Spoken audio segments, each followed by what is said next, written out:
Welcome everybody to the Cover 2 podcast, first one of February. We are recapping the Super Bowl today. We are looking into this Anthony Davis news, and we are also going to do our own NBA All-Star Game draft, like the players are going to do tomorrow, Thursday. We're going to do our own draft and pick who we would pick. One of us is going to be Giannis. One of us is going to be LeBron James. I'm LeBron, obviously. You're going to be LeBron. Okay, yeah, that's fine. You're taller and longer, so you can be Giannis. That's fine with me. But nonetheless, yes, we're going to do all of that, but we're going to start, of course, with the Super Bowl. Super Bowl 53, the New England Patriots defeat the Los Angeles Rams 13-3 in the lowest scoring Super Bowl game of all time. Wow.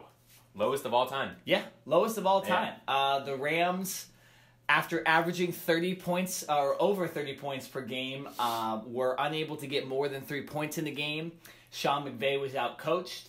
And Tom Brady and Bill Belichick win their 6th Super Bowl since 2001. Tom Brady officially in the GOAT conversation, tied with Michael Jordan for championships. Oh, so you're saying he wasn't in the GOAT conversation before?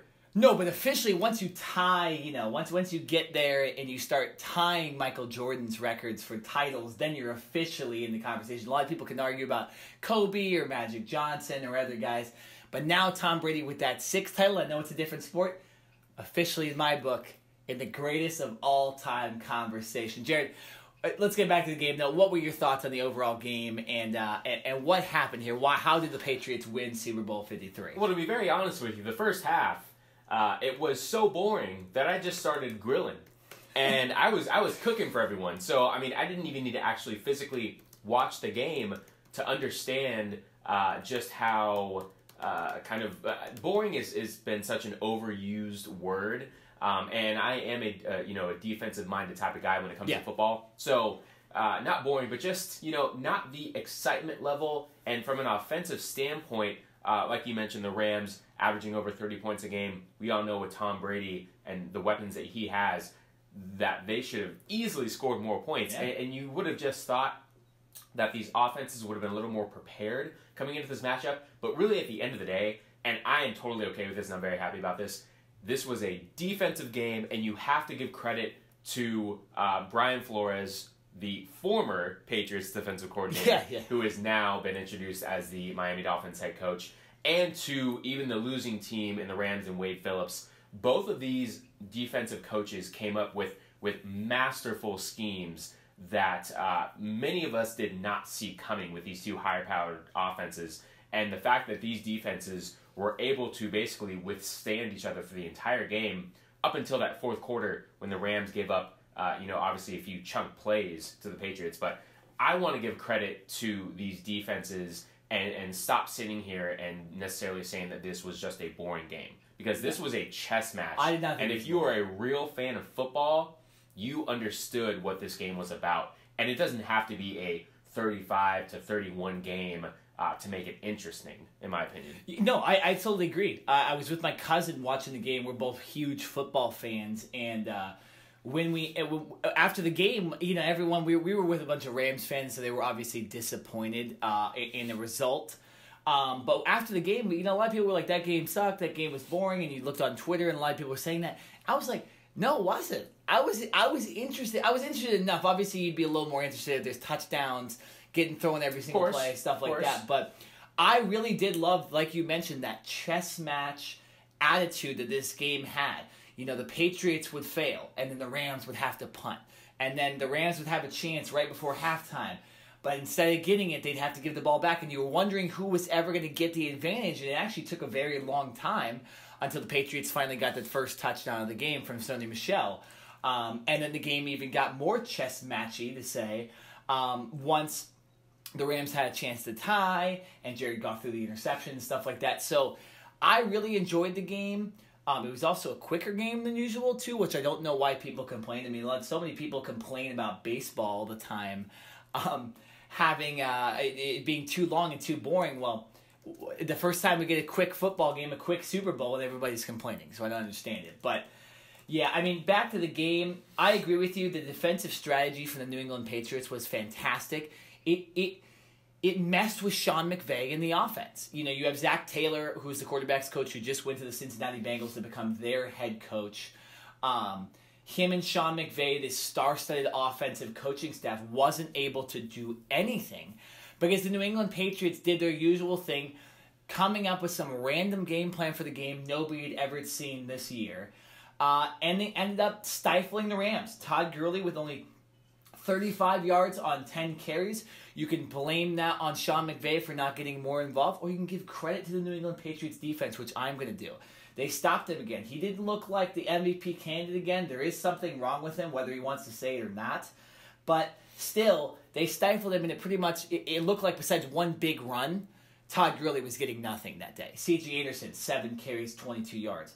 62 rush yards overall. You know, the Patriots outgained the Rams 407 yards to 241. So the Rams scoring 3 points and 241 yards, that was not what was supposed to happen in this game. So I give credit to the defense, but I also do want to put some blame on the Rams for this. They didn't take advantage of enough opportunities. I have 6 things listed, which I'll go over in a second. I want to get your take on it too, of missed opportunities by the Rams when they kind of had the Patriots right in the palm of their hands.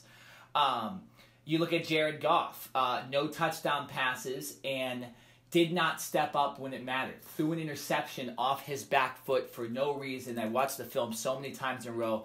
There was no reason why he had to throw this ball off his back foot. It gets intercepted in the red zone and gives the Patriots essentially the win. So there was a lot of factors in this game. I do want to give credit to the Patriots defense. I think the Patriots defense were the pseudo MVPs of this game. But I don't want to totally take away the blame on the Rams offense or their inability to score in this game. So Jared, what are your thoughts on the Rams offense overall for this game?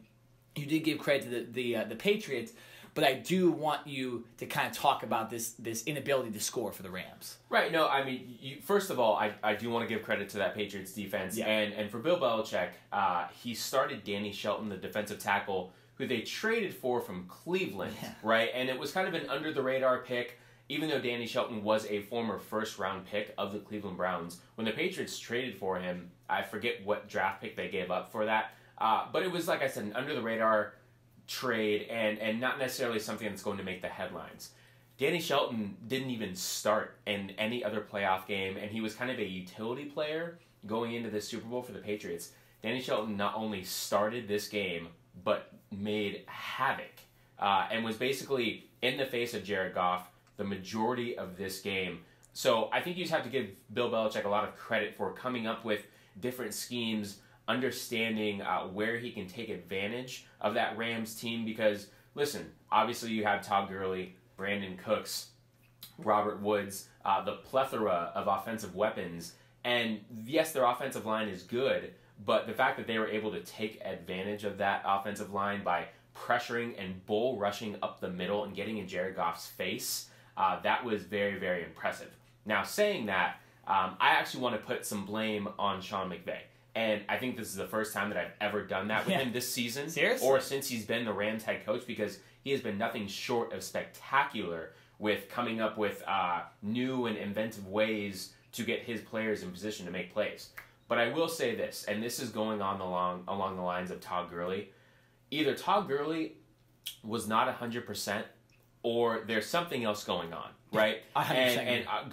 And leading up to this game, obviously Sean McVay and this Rams coaching staff is not going to give up any type of information that would be useful to the Patriots. So when reporters are asking Sean McVay, or even Todd Gurley himself, how he's feeling, is he 100%? Is he going to be ready to go for this game? Of course they're going to say, oh yeah, he's good, he's ready to go, no problem at all. And then, basically, back-to-back weeks going back to the game with the Saints, Todd Gurley is kind of non-existent. Yeah, nothing. Right? You don't see the explosive plays. There's no gapping runs. I think his longest run was 5 or 6 yards. Yeah. And that for this game, for the Super Bowl. There was one big play I remember he had, and essentially you're right. I think even his average per run, besides that one play, was probably less than 5 yards. So it's actually even worse than you're talking about. Right. And so listen, so it's like, okay, Todd Gurley's not working. Why? Is it because he's injured? Is it because the Patriots have schemed specifically for Gurley for 2 weeks? What is the case? Either way, C.J. Anderson comes in, and maybe he's a little more productive. I know he had a couple catches out of the backfield, but really the run game got shut down. So what that forced the Rams to do was now have to drop back and pass, and the Rams are great at play action, but guess what? Play action only works when you can run the ball successfully. 100%. So if you're not running the ball, you can't do play action because the Patriots of all teams are not going to be fooled when you're not running the ball successfully on them. So when Jared Goff goes back and he fakes a handoff, the safeties, even the linebackers, are going to stay back where they're supposed to be in their defensive schemes. They're not going to get fooled and come up in the pocket, right? So there were no open holes in the middle of the field for Robert Woods and Brandon Cooks to work. So Jared Goff, in a sense, had to be a drop-back passer a la Tom Brady, Aaron Rodgers, Matt Ryan. And guess what? That is not Jared Goff's strength. No. Now, he can make those throws, but if you expect him to purely drop back without a running game, without a play-action attack, and you expect him to just pick apart a defense, that is not a recipe for success. And I think that's one of the reasons why we saw this Rams team not have success. Yeah, I mean, you brought up a lot of good things there. I wanted to go back to my keys of the game for the Rams last week. I had what looks like about 5 or 6 things I wanted the Rams to do in order for them to win the Super Bowl. They failed at every single one of those things but one. And one of those things was the stars on defense needed to step up, and they did for the Rams. They only allowed the Patriots to get 13 points. I'd call that a success. Get Todd Gurley going? They didn't. Take advantage of the Patriots' poor pass defense? They didn't. Limit Sony Michel, 94 yards, 18 carries, and a touchdown. Stop Gronk entirely. I think he had 60 yards on 7 receptions or something like that. Win the possession game. Didn't do that either. So you look at the keys to the game, and they didn't do any of them, and they end up losing by 10 in the Super Bowl, no matter what the score is. That's what it comes down to it, and you brought it up. They made Jared Goff throw, and that was going to be the factor because Jared Goff is not better than Tom Brady. So if you make Tom Brady throw and you make Jared Goff throw, Tom Brady's going to win the game, right? I mean, the one other thing I said was for the Patriots to have the ball last, they didn't necessarily... Well, they didn't technically do that, but it didn't matter at that point because they were up by 10. So, for the Rams at least, with their keys to the game, they failed completely, at least on what I told them to do. And then the missed opportunities. I'll go back. I mentioned it earlier. There were 6 things I had. They gained 2 yards and punted after Brady's opening drive interception. They punted after Gostkowski's missed field goal. Punted near the end of the first half after stopping the Patriots on 4th down. Didn't score on the first drive of the second half. Goff obviously throws the interception in the red zone when the Patriots had just scored their first touchdown of the game. And even this little tidbit, Greg Zuerlein missing a field goal to not even give the Rams a chance at the end of the game to even try to get the onside kick. 6 failures right there on offense. There was too many failures in this game. And it all goes down to, like you mentioned, Sean McVay kind of getting out-coached in this game. Right, too. And here's another point that maybe not that many people are talking about. Patrick Chung, the do-it-all safety for the Patriots, got injured, and I believe the second quarter broke his arm. It reminded me of, I believe, back in 2010 when the Green Bay Packers played the Steelers in the Super Bowl, and Charles Woodson, the kind of same thing, do-it-all secondary player, leader for that Packers defense, went down in the first half with a shoulder injury and didn't return. And that secondary had to kind of come together and go up against Ben Roethlisberger and Holmes and all those guys. And the Packers ended up getting it done and winning. And the same thing happened in this game with the Patriots, where their secondary leader, the guy who makes sure that everyone else is lined up, he plays multiple positions in that secondary, and he goes down. And basically from there on, if you ask the McCourty brothers who were being interviewed after the game, they were like, we were scrambling to basically put guys in specific positions, and it's not that they didn't know how to do their jobs, but because Patrick Chung is such a safety net back there, he's literally like a coach on the field. Yeah. And like I said, so I think that was such a huge loss for the Patriots, but the fact that they were able to overcome that and not really lose a step, because if you think about it, listen, Sean McVay is a fantastic head coach. When an opponent, when they lose a player, you kind of try to take advantage of that specific weakness, right? Yeah. Well, the Rams were not able to take advantage of that because the Patriots were so well prepared. And that next player up, and Duron Harmon, I believe, the backup safety, he came out and he made a couple big plays.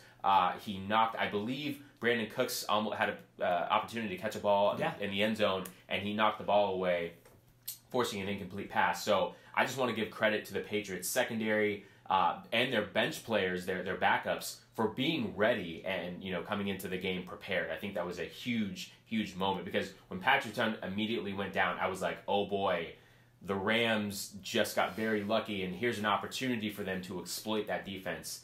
Just didn't happen. I know it was strange. Sean McVay didn't make the adjustments that you'd expect a guy to make in the biggest game of his life.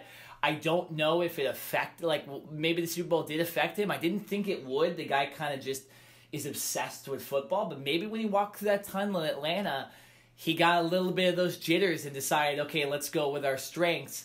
Let's not take advantage of stuff, and kind of just was punched in the mouth by Belichick right away. I will say the way that this game flowed, there were no fake punts by either team. There were no fourth down attempts. Actually, I'm sorry. There was a fourth down attempt by the Patriots that was unsuccessful. Yeah. But for the Rams, you just didn't feel that sense of confidence. It was almost kind of like they were playing not to lose. And I'm not going to completely blame that on Sean McVay, because, listen, when you're in a 0-0 game or a 3-0 game, it's so close, and because of the magnitude of this game, no one wants to make a mistake. You don't want to make a bad call. You don't want to do something that can put your team in jeopardy, because this isn't a regular season game where you can come back next week, right? No, or exactly, this isn't even, in this game going into the third quarter, let's say, right, things start to get a little bit tighter, right? So it's not like you're in the first quarter where you can try new things. So I think for the Rams coaching staff, and specifically Sean McVay, he started to get a little tense, and they started to go away from what they knew.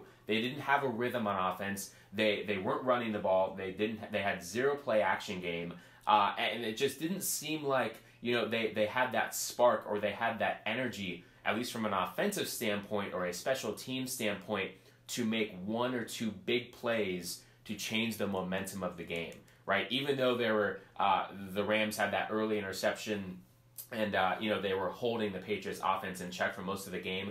In my opinion, at least, they never had those one or two plays where you said, okay, this team looks like they can go down and score. Yeah, it was literally like the first half, if I'm not mistaken, the Rams did not get past the 50-yard line. They didn't get into the Patriots' territory. So that to me just shows this offense was completely out of whack. Now, whether you want to say that was because they were not prepared or the Patriots just did a very good job, that is the debate. Well, I don't think they were necessarily not prepared. It was just that the lack of adjustments. I mean, you mentioned it. It didn't look like this offense was going to do anything. Even we saw last year in a high-scoring Super Bowl game, the Eagles pull out the Philly play, right? A trick play to take an advantage. Why didn't the Rams run any trick plays? That was their thing the whole season. Have Jared Goff catch a pass. It changes the momentum. I know there wasn't a lot of Rams fans in that stadium, but it still does get the crowd going a little bit. Keep running the ball. The game was 3-3 into the fourth quarter. You need to pound the rock. You still had a chance to establish the run in a game like that. You weren't down by 2 touchdowns or 3 touchdowns where you had to pass the ball. They just didn't do simple football things that normal teams would do. It wasn't even crazy changes in the scheme. It was just all you had to do was just run the ball, play action, maybe run a trick play or two, maybe fake a punt, do something. It was almost like you said, they were trying not to lose instead of trying to win, which was so weird to watch because the Rams were one of the more aggressive teams all season. Right, but see, that goes to my point, as I think as the pressure started to build in that fourth quarter, the Rams started to say, okay, our running game hasn't worked at all, right? So do we continue to stick with it and be bullheaded, or do we change things up? And listen, you can argue both ways, right? Obviously, in hindsight, they probably should have stuck with the run a little bit more, seeing if they could have worn down that Patriots defense. They chose to try to throw the ball a little bit more, and really, in the end, there were 2 plays that stood out to me as kind of game changers in the fourth quarter specifically, and they were back-to-back plays. The first play was when Jared Goff threw a ball down the sideline, and Jared Cooks Brandon Cooks had an opportunity to catch it and score a touchdown. Missed it, yeah. Like I mentioned, Deron Harmon, the backup safety that came in for Patrick Chung, he broke that play up. The very next play, the Patriots bought an overside blitz. Jared Goff saw it coming, but he didn't have enough protection, so he literally threw the ball up again to Brandon Cooks, and Stephon Gilmore basically had the easiest interception of his career. It was just a floater. But like I said, Jared Goff had to throw it because he didn't have the protection. So those two plays were kind of the staple in a sense of what the Patriots were able to do because the Rams didn't have a run game. They didn't have that other element to lean on, and when they had to throw, the Patriots took advantage by blitzing. No, I agree. And that play, I mentioned it earlier too, Jared Goff just fundamentally isn't as good as a lot of people thought he was. He's definitely, I don't want to call him a bust of a number one pick, but he's definitely not, just even fundamentally in his intangibles, a number one pick quarterback. He's throwing the ball off his back foot like he's Patrick Mahomes, and the ball falls 5 yards short, and Gilmore just has the easiest interception of his life. You know, it kind of goes all back to this whole thing where I know I attack quarterbacks a lot that aren't, say, Tom Brady or Patrick Mahomes or Aaron Rodgers, but this is why I do it. Because in the biggest game of the year, these guys make that one play that is just horrible, and people wonder why did you do that, right? So, you know, Jared Goff was not able to get his team to win, was not able to overcome maybe bad coaching in this game or a couple drops by Brandon Cooks or bad rushing. He's just still listening to Sean McVay tell him what the play is, and if the guy's not open, goes off his back foot and it's an interception, right? So, you know, and especially if the Patriots come up with something that he's tricking his head, I can't even imagine what was going through Jared Goff's head in this game.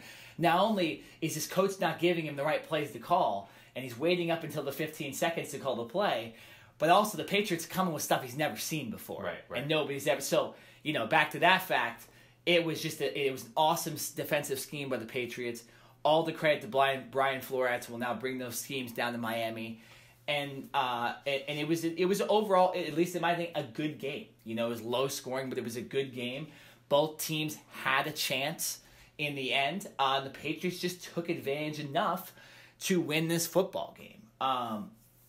So, Jared, was there anything else you want to talk about this game? Anything else that we want to mention before we kind of move on to the rest of the podcast? So you opened this show by saying that Tom Brady is now in the GOAT conversation. Yeah. I was a little taken back by that. I wasn't sure how you were going to start the show, and I definitely didn't think you would say that. Listen, Tom Brady to me has been in the GOAT conversation. I'm not going to say he is the GOAT, especially if you're talking about the four major sports that we cover here on the Cover 2 podcast. But as far as football goes, he is definitely the GOAT, right? Yeah. He has now won more Super Bowls than I believe like 25 other professional football teams in the NFL.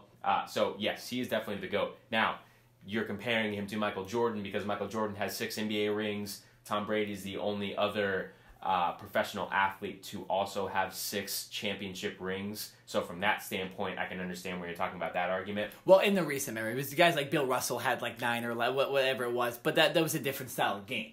We're talking about in the modern era of where there's like 20 plus teams in each league where there's actually competition rather than like 6 teams. Right. But yeah, go on. Yeah, no, so it took me back a little bit. Now he's in the GOAT conversation. I want to clarify, has been in the GOAT conversation, okay? I think you're misunderstanding. Yeah, what I'm saying clarify, please. He's officially in now the greatest of all time overall picture. He might have been the greatest of all time for football because he had the 5 championships and he'd won 5 titles since 2001. But once you tie MJ, who a lot of people think is just one of the best or the best athlete of all time, football, baseball, hockey, whatever. Now Tom Brady is, at least in my thing, now you can start comparing him to other sports greats. He's not even comparable in the NFL. He's the best quarterback of all time.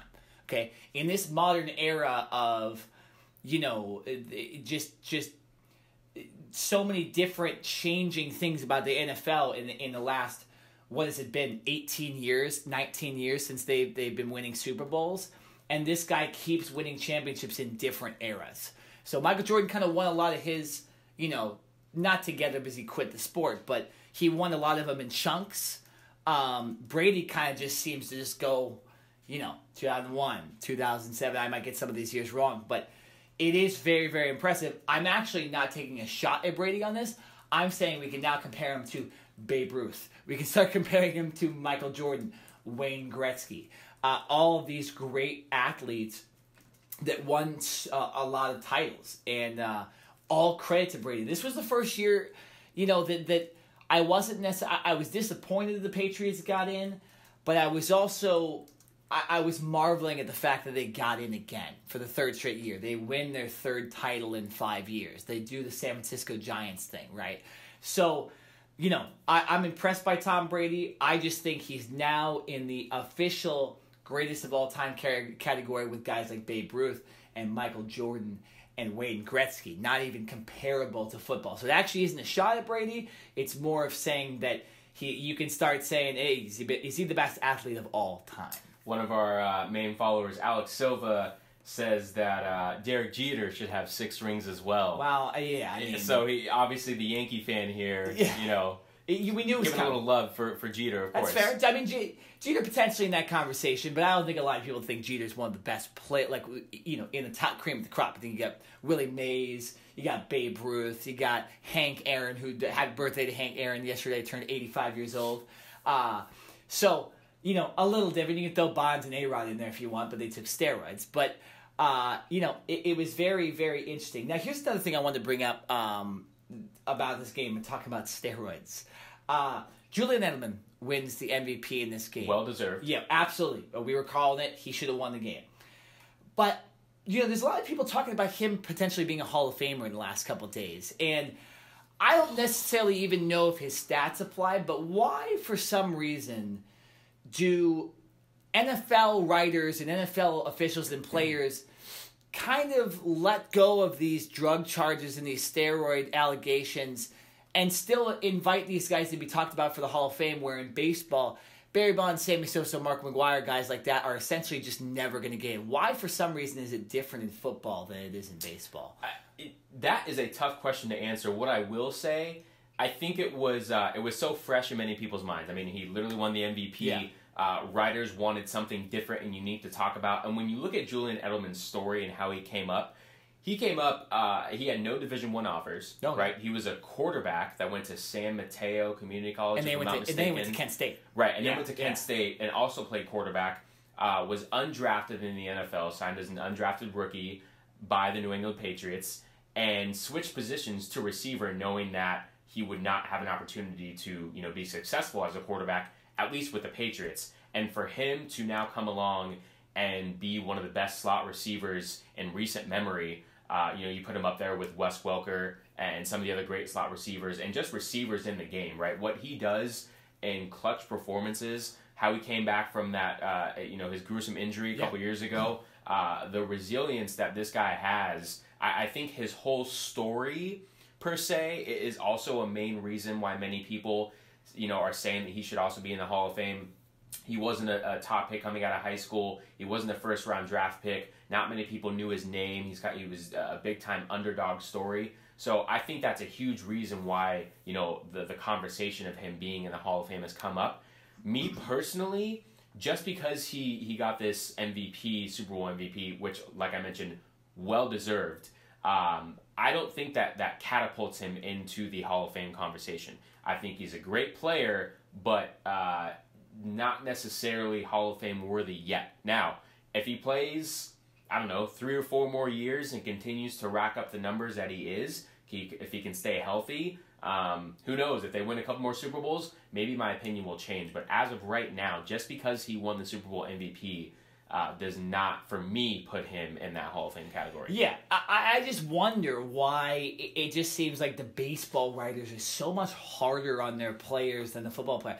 What I'm trying to say is, I get Edelman was suspended for 4 games for performance-enhancing drugs this season. I get how other people have done that in the past. That doesn't mean they shouldn't be a Hall of Famer, though. I mean, if you're continually doing it, I can see. Josh Gordon probably should never be in the Hall of Fame because of how much stuff has happened in his career.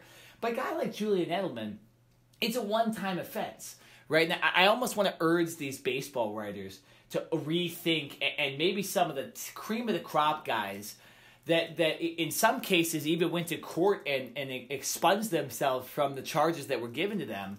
Put them in the Hall of Fame. Put Roger Clemens in the Hall of Fame. Put Barry Bonds in the Hall of Fame. Do something to show that just because you cheat once or you take advantage of the system once doesn't mean that you're not one of the best players of all time. We need to go to break, and we need to get to a crazy storyline that we talked about last week, and we're going to continue this week.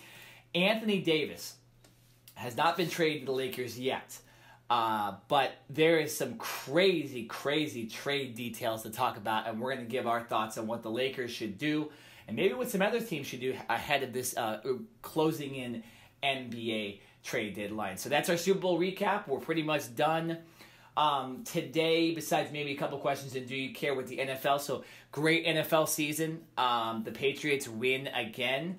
I can almost guarantee in my predictions next year I'm picking the Patriots to win the Super Bowl because already, huh? They just do every year. Way somehow. Too early 2019 predictions. But nonetheless, great NFL season, and you're probably going to hear less and less talk of that unless there's a big story coming up. So kind of close the book on the 2019 NFL season or 2018 NFL season and look forward to the 2019 season. All right, Anthony Davis talk on the other side of this break.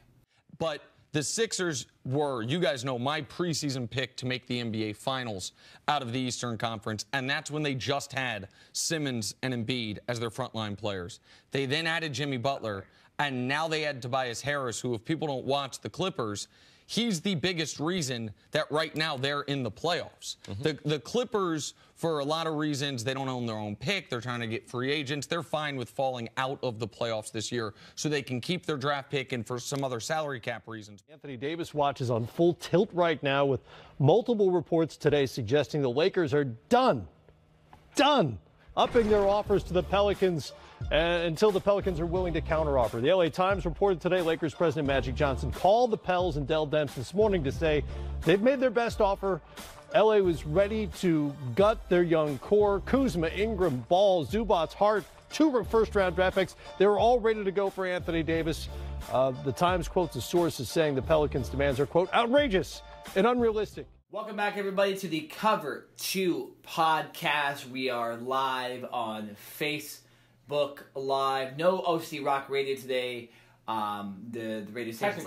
Technical difficulties. So we're going straight on Facebook Live and then YouTube. If you're watching on YouTube, because I do know a lot of people that are watching on YouTube as well. So we're joining in on this Anthony Davis trade conversation now because the Lakers, obviously one of our teams involved in major trade talks as far as Anthony Davis goes. You got the Clippers, who just traded Tobias Harris and Boban and others and got first-round picks. They're now possibly in the discussion. We've heard the Bucks and the Knicks. But let's get back to the Lakers on this, because if you don't know what's happened the last week, we talked about Anthony Davis asking for a trade last week. And the first thing that came up was, oh my gosh, the Lakers now have a chance to get the unibrow. We even named our podcast after the unibrow last week. And then all hell breaks loose for some reason with the Pelicans front office. They first declined a trade with Lonzo Ball, Kyle Kuzma, Brandon Ingram, and a couple first-round picks. Then the Lakers add a little more. And literally, the Pelicans declined a trade that would have essentially given them 4 first-round picks. I don't know if they declined this, but they at least wanted it. 4 first-round picks from the Lakers.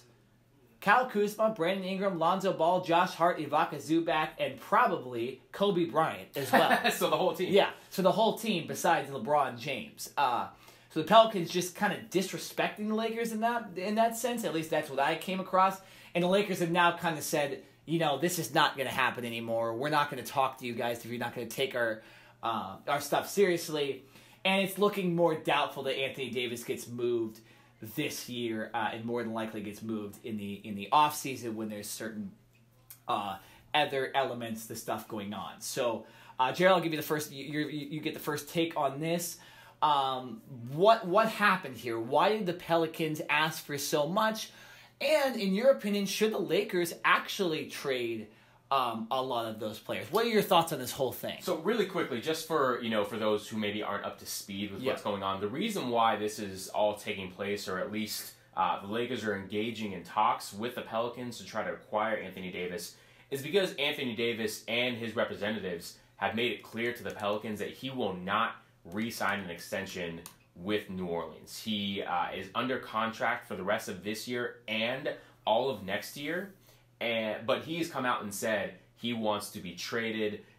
All the rumors are saying that he wants to come to LA, not necessarily with the Lakers, but to LA, could potentially be with the Clippers. So when that report came out that he went to the Pelicans front office and said, I don't want to be here anymore.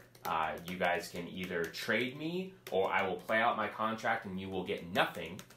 So then that's where the Lakers basically came in as one of the strongest teams with, as of right now, probably the best offer, the best opportunity to try to get Anthony Davis. There's so many moving parts to this, so I will try to break it down as best as I can and as best as we can here. So basically right now, everyone is against this trade happening or even potentially happening, and it's not necessarily just with Anthony Davis going to the Lakers. It's with Anthony Davis getting traded anywhere, and I'll tell you why. Because, like I mentioned, Anthony Davis is still under contract with the Pelicans for another year and a half. If he were to get traded, he would basically be bullying his way out of a contract. Yeah. And other NBA teams, other agents, and even the NBA commissioner does not want to see this happen because guess what? If a superstar player like Anthony Davis can bully his way out of a contract, what do you think a LeBron James, a Kevin Durant, Steph Curry, James Harden, what do you think these guys are going to do if they one day decide that they don't want to be with their current team and they want to leave? True. And yet they still have, years left and money on their contracts. So this is kind of setting up, for a major hit on the NBA for them, in a sense, Absolutely. if this goes down. So that's where that all stands. Now for the Lakers, they're basically saying, oh my gosh, we have an opportunity to pair Anthony Davis, who is, by the way, only 25 or 26, in his prime, with LeBron James, right? Like, where did that come from? So the Lakers, that's the reason why they're throwing everything, and I literally mean everything, like Nick just mentioned, to the Pelicans. But here's the kicker, and this is what I think. The Pelicans, tomorrow, Thursday, is the trade deadline. So that is the last opportunity for trades to happen for this year. The Pelicans, in my opinion, were never going to trade Anthony Davis right now. It's clear now. Yeah, that's what's going to happen. At the beginning, when all these rumors started, the Pelicans were not going to trade Anthony Davis. I don't care what offer was put on the table. All they were doing was seeing, number one, who would put out an offer, and this is just a feeler. Yeah. So by the Lakers with their initial offer, which was very underwhelming to the Pelicans, and then their second offer when they ramped things up and literally gave up the whole farm except for LeBron James, all that did was put that out for all the other teams in the NBA to say, okay, this is what the Lakers are offering. Everyone else needs to match that or be above that. So the Pelicans, from their standpoint, were thinking, all right, we're going to sit back and we're going to see what offers come in. And then we're going to wait at least until this offseason to make a trade. So basically, from the Lakers' standpoint, they showed their hand. And now the Pelicans are going to put that out to all the other teams and say, you want Anthony Davis? Do better than what the Lakers did. Yeah, which is kind of impossible considering that they wanted the Lakers' entire roster. I'm just telling you. And potentially George Mikan as well. So just telling you. It is very interesting, and my take on this might be a little bit different. I don't think you trade the farm in any case for Anthony Davis because two stars, and I get that LeBron is the best player in the world, and I get that Anthony Davis is in prime, and he's 25 years old, and he's arguably a top 5 player in the league as well. But two guys and zero bench, which would happen if they did one of these big trades, does not win you a championship against the Warriors or even now the Philadelphia 76ers, who essentially have 3.5 superstars on their team. Tobias Harris, a great player, a potential all-star, but he's not a superstar. But, it just doesn't happen. This is a different time for one of LeBron's teams because they're not in the Eastern Conference anymore. Okay, you're not going to get these super easy matchups where a team like the Cavaliers, led by J.R. Smith, a broken Kevin Love, Channing frickin' Fry, so, and of course LeBron James, but those kind of teams aren't who they're playing in the West. They're going to play Denver, who's battling the Golden State Warriors for first place right now. They're going to play Oklahoma City, and Russell Westbrook's kind of changed his style to enable Paul George to be a starter in the All-Star game. And then, of course, the Golden State Warriors. So I don't even see the Lakers winning more than one playoff series, potentially with LeBron James, Anthony Davis, and nobody on the bench. So you have to be smart with it. Like you said, the Pelicans do have to trade Anthony Davis in order for him to be off that roster. So if he's just not traded before 2020, the Pelicans can get screwed. They can wonder why they asked and they disrespected the Lakers with this trade offer. And they can go on, they can lose Anthony Davis, and then Anthony Davis can sign with LeBron if he wants, or he can sign with Jerry West and the Clippers, or he can go and join Giannis, or for, I don't know why people think this is going to happen, but go to the Knicks for some reason. But so the Lakers have leverage. They don't need him right now because nobody's going to beat Golden State this year, okay? At least in the West. Maybe Philadelphia now can possibly beat the Golden State Warriors because they added Tobias Harris, a star, or an all-star, and didn't give away most of their bench. So, it's going to be interesting, but I absolutely don't think you trade all of your young core. I said it last week. I said, if you have to trade Kyle Kuzma, you trade Kyle Kuzma and a first-round pick, right? You don't give away all of your guys. You keep Lonzo, you keep Ingram. Or you trade Lonzo and Ingram and maybe 2 first-round picks, and you keep Kuzma, who's clearly the best player. But you can't give up Hart. It's Zubac. And they didn't. They didn't. And credit to them for finally backing down. But it did get a little sketchy at some point. I did think they were going to give up too much. And I don't think it's worth it for a star when the Golden State Warriors are still looming out there with these star players. Right. See, the pressure right now is on Magic Johnson. Yeah. And listen, LeBron James, I guarantee you, is in his ear and the GM Rob Pelinka's ear and saying, okay, we may not get Anthony Davis right now because it would just be depleting our roster too much and we literally wouldn't have a fighting chance of getting into the playoffs this year. Yeah. But coming up this offseason, we better get somebody else in here to help me because, like you mentioned, on the heels of that 42-point blowout to the Indiana Pacers last night, without Victor Oladipo, by the way, their best player, is basically unheard of from a LeBron James team, right? I believe it's the worst loss since LeBron James has been in the NBA. And it was actually funny.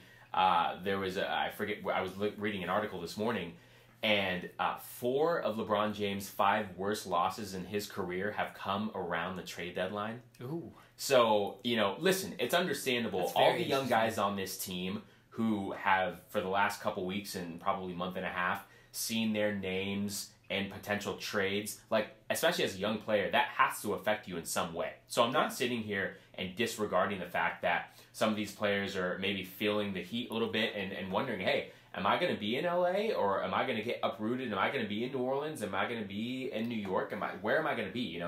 They want some type of security and they want to know where they're going to be playing basketball for the next 4 or 5 months and for potentially the rest of their careers. So it's understandable that those young players are feeling it, but also at the end of the day, they still have a job to do, and to lose by 42 to the Pacers like that is just not okay at all. Yeah. And the last thing I wanted to say about Magic Johnson is they have to get someone this offseason, whether it's a Kyrie Irving who could potentially be out of his contract, whether it's getting a Klay Thompson, Kemba Walker. They need a second star, at least one more star to pair with LeBron James by this offseason, or else I guarantee you LeBron James will go full beast mode, and you never know. Anthony Davis right now is looking to get out of his contract and bully his way out. I would not put it out of the realm of conversation for LeBron James to say, this Lakers organization is not doing what I think they need to win. Yeah. I'm going to bully my way out of my own contract. Potentially. That's what could happen. And that's why the NBA kind of needs to watch this stuff. And that's why they find Anthony Davis $50,000. Not that that really matters in the grand scheme of things because he's going to make the max. But still, you're right. if the Lakers next year have the same core and don't add a star, No way. There's no way. Because what's probably going to happen, too, is they're going to trade the guys with big contracts, like Lonzo Ball, Ingram, to potentially go after a star, too. I think they have one max slot, right? Maybe they have two. Right now. Maybe, but With they have one. the way that the roster is Yeah. currently constructed, they have one other max contract to Yeah. offer. But you trade Ingram, Lonzo Ball, some of the other key You can players. get other complementary pieces, Yes. potentially a fourth guy. Because Yes. I would actually think that you have LeBron, Anthony Davis, Kawhi Leonard, Kyrie Irving, whoever you get, and Kyle Kuzma. That's a pretty good three, right? That's what I'm talking. That's why you can't trade Kyle Kuzma and throw away the rest of the young thing guys. is, Kyle Kuzma accounts for like less than $2 million on the books. Oh, it's not. I mean, Kyle Kuzma it's is so cheap, and this from a salary standpoint. Obviously, he's a great player. I'm not talking about that. From a salary standpoint, he is so cheap to the Lakers that if you trade him, you're not only losing a great asset and a great player on the court, but they're paying him peanuts as compared to what some of these other guys. No, are it's paying, seriously being paid. nothing. You look at Lonzo, because I'm looking at the salary cap right here. Lonzo's contract potentially could be $14 million in 4 years. Wow. That's, it's because of a player option, stuff like that.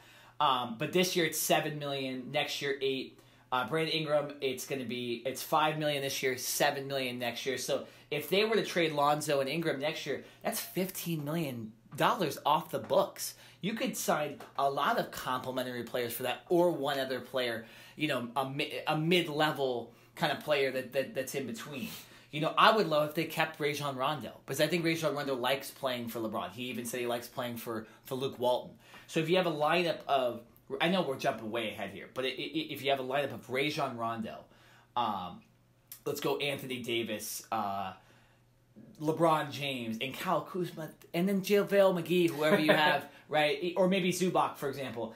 You then have a pretty good starting lineup, and then you can add bench pieces because you have one of these guys. You have money still. So, Stevenson stuff's going to come off the books. Beasley stuff's going to come off the books. KCP is signed at $12 million this year.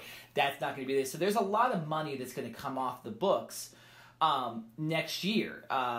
It's very interesting. They're going to have $67 million in cap space next year if they were to, or that's who they're paying. You take some of these sums out of the books, there's a lot more money involved. So it's going to be very interesting, but that's why you don't trade everybody and you just wait it out. The Pelicans, after tomorrow, Thursday, if you're listening on Friday, then it's already happened. Hopefully Anthony Davis didn't get traded to the Lakers for everybody, and then we sound like fools.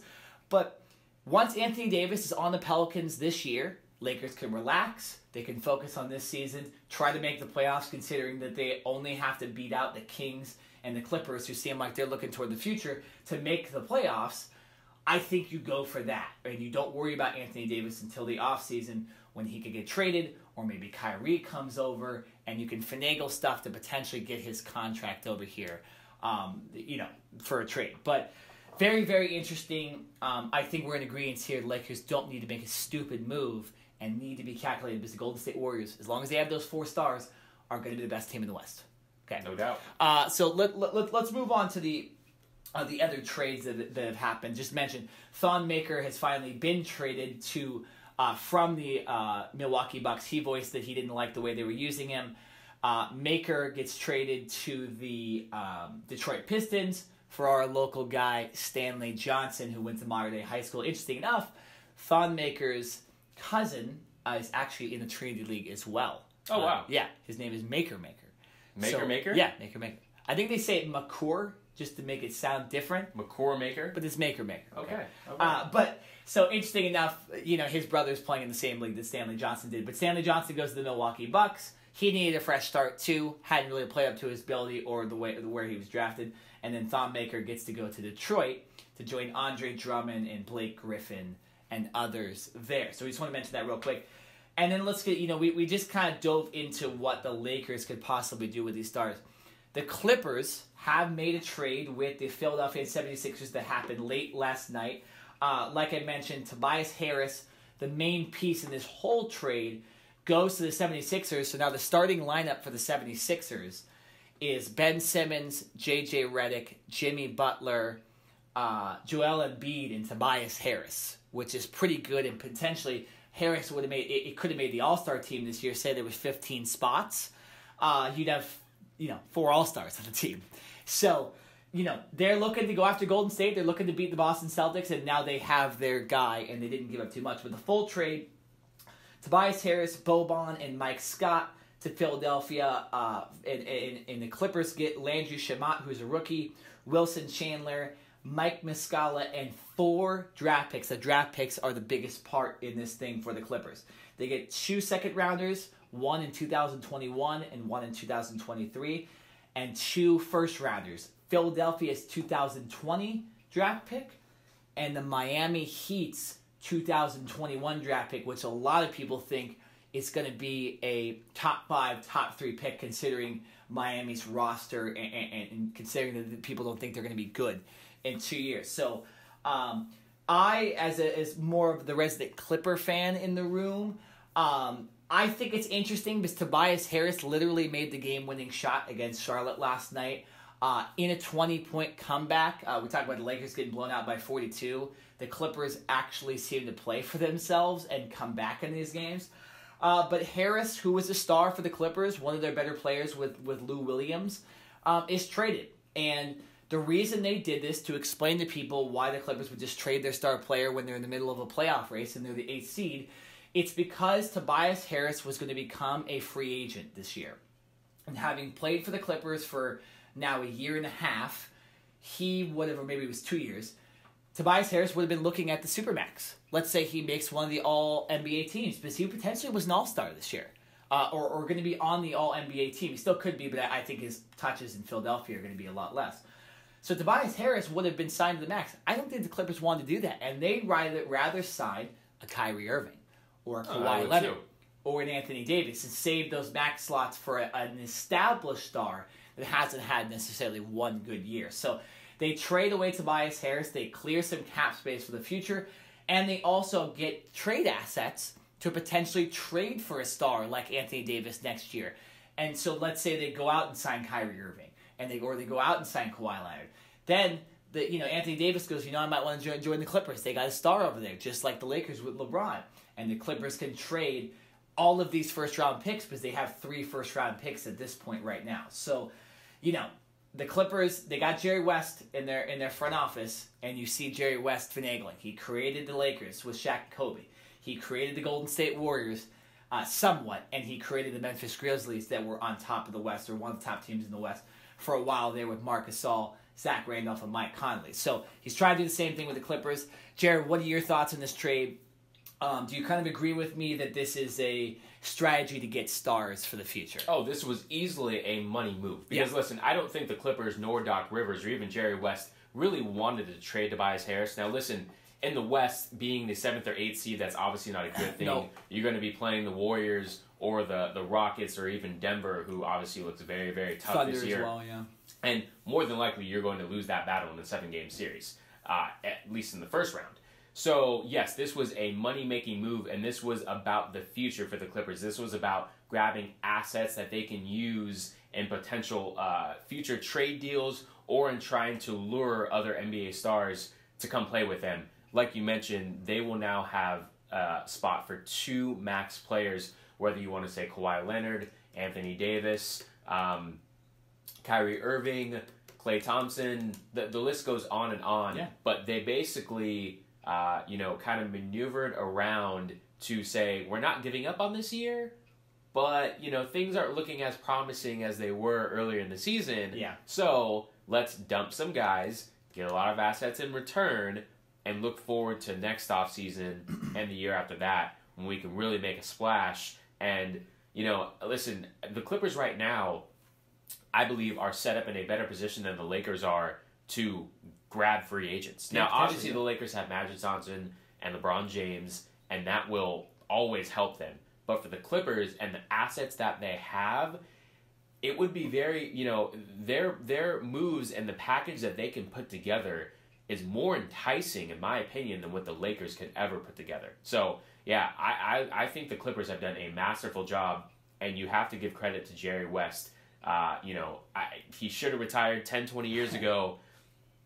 And the fact that he's still going is just completely unbelievable. What he's done with this Clippers organization in the short time that he has been there. You know, I mean, think about it. Just a couple years ago, the Clippers had Chris Paul, Blake Griffin, and DeAndre Jordan, right? Yeah. And they couldn't make it out of the second round, but they had those 3 stars, and they were Lob City, and they were, kind of Showtime, and everyone wanted to come and watch them. And then when all of those guys left, it was like, oh my gosh, what are the Clippers going to do? There's potential rumors that Doc Rivers was going to leave, and this team was going to blow it up and start over from scratch. And they have done the complete opposite. They've drafted well, and now they've, like I've said, put themselves in a great position to be successful in the near future. Yeah, no, and this trade comes, it comes with all this Laker talk about Anthony Davis and all these stars, and people have been talking about, like you mentioned, Kevin Durant, Klay Thompson. And the Clippers go, we play in the same arena as the Lakers in the same city. Yeah. And don't forget about us. And there's not that star player that's given a lot of power, right? There's nobody over there. I mean, what they're going to get? They're going to grab Kawhi Leonard, who, I know he did the thing with the Spurs, but very soft-spoken most of the time. He's not out there, making movies. He just wants to play ball. Yeah, exactly. Anthony Davis that way too. One of the reasons he wants to leave the Pelicans because he just wants to try to make the playoffs. He doesn't agree with what the Pelicans did. And so Kyrie Irving is grown a little more mature than he used to be. And Klay Thompson and Kevin Durant obviously have the championship pedigree that comes along with that, and most players will want to play with them. So very, very interesting trade talks here for the NBA. One more thing I wanted to mention. The Lakers did make a trade yesterday. They traded for Reggie Bullock of the Detroit Pistons. He's a three-point shooter, and they traded a second-round pick and Svi. I don't know how to pronounce his last name, but he was a rookie they drafted this year he wasn't doing much and he wasn't making threes, which was essentially his job. So they traded him in a second-round pick to an established three-point shooter in Reggie Bullock, who also used to play for the Clippers and is used to the LA area. So the Lakers do make a trade to help their team out for the playoff run this year. In some regards, the name they get back is just not Anthony Davis. Yeah, I mean, listen, very, very quickly, the Lakers made this trade because if you think about it, in all of the teams that LeBron James has been on, whether it was his early days with the Cavs in Miami or when he went back and won a championship with Cleveland, he has always had some type of spot-up three-point shooter, whether it was Kyle Korver or I know I'm blanking on a couple names right now, but he's always had a spot-up, catch-and-shoot three-point shooter. Ray Allen, I'm sorry, that was the name I was thinking of, who has been able to knock down shots. Obviously, LeBron James is not a sharp shooter. He is a guy that can drive and create other opportunities for his team. And right now, the Lakers don't have that knockdown guy. I would say Kentavious Caldwell-Pope is probably the best at that, but he is still very streaky, and you can't really count on him night in and night out. Now, I'm not saying that Reggie Bullock is that guy, but when it comes to spot-up shooting, right now he's shooting like 34 or 35%, which puts him first with the Lakers right now. Absolutely. So they made this trade without having to give up too much in hopes of at least improving their three-point shooting and some of their offensive deficiencies. Yeah, no. Reggie Bullock has improved from when he was with the Clippers as well. So much better player than probably Clippers fans and people in LA remember him to be. All right, we're going to break. We'll be right back. We're going to go do a little Do You Care? Some more football news, some baseball news, and any other news that comes on a very busy Wednesday here on the Cover 2 podcast. To the NFL. As expected, the Eagles picked up Nick Foles' $20 million option. Then Foles promptly opted out. It cost him $2 million. The Eagles are now expected to put the franchise tag on him, giving them the ability to trade Foles, which means they would get something back for him, and they can deal him out of the division. The quarterback carousel already spinning. What one rule change would you make in 2019 and moving forward? Well, I want to institute a pitch clock. I know it's been talked about a lot, but I do think it would create a mindset. It's worked in the minor leagues, a mindset with the hitters as well as the pitchers, just to get ready and get in the box and keep the game moving. And I think it's not that the games are too long. It's that there's so much downtime, and we need to improve the pace of play. I think that would do wonders for the game, so I'd go there. Everyone's talking Bryce Harper at the Yankees. What's your take on that? Would you like to see him join your squad? Yeah, anytime you could add an MVP to a team, it's going to make him better, you know. So it just all depends on where he wants to go, man. You know, Machado, Bryce Harper, any of them, man. You guys both play right field. Who goes to center if he joins the Yankees? He's got more speed than me, man. So he goes to center? Wherever he wants to play. Wherever he wants to play. We'll make it work. Welcome back back, everyone, to the Cover 2 podcast on Facebook Live, and it's time for Do You Care? Yes. Our favorite segment of the show where we have we ask each other rapid-fire questions. It can be about sports-related or other topics that are going on today. So we each get 3 questions, and we have about 30 seconds or so to give a quick explanation or analysis on that specific topic. So, Nick, you're starting off with the first question today, getting the first question. And do you care that the Raptors offered Kyle Lowry and Valanciunas to the Grizzlies for Mike Conley and Gasol? No, I don't care about this because I think a lot of these Eastern teams, it's going to be very interesting for the playoffs, and it didn't end up happening. I would have cared if it would have happened. But to kind of continue our NBA trade talk from the last segment, this is very interesting. And again, we were talking about the Lakers with them kind of offering up a lot of their players, and you mentioned that a lot of LeBron's really bad losses in his career come around the trade deadline. I feel like this could negatively affect the Raptors if this deal doesn't actually end up getting done, because then, Kyle Lowry and Jonas Valanciunas are sitting there like, what the hell, man? Like, you guys are just offering us up in the middle of a playoff race where they're clearly one of the top 3 teams. Well, I'll say top 4 with Milwaukee, Philadelphia, and Boston. I think the Raptors have an absolute chance to possibly get to the NBA Finals with their current core. And for them to just be dangled in trade deadline talks it's a punch to the gut for Lowry and Valanciunas. So I'm interested to see how it affects the Raptors, because the Grizzlies are at it, but the Grizzlies have stated they're probably going to trade Conley and Gasol. I think we even talked about that in the podcast. But I'm interested to see how it affects the Raptors. They don't really necessarily care that much, but if the Raptors end up, getting eliminated early in the playoffs or end up kind of faltering at the end of the season, getting a lower seed, I think you blame the GM for dangling your point guard and your center out for another better point guard and another better center. Just disrespectful right there.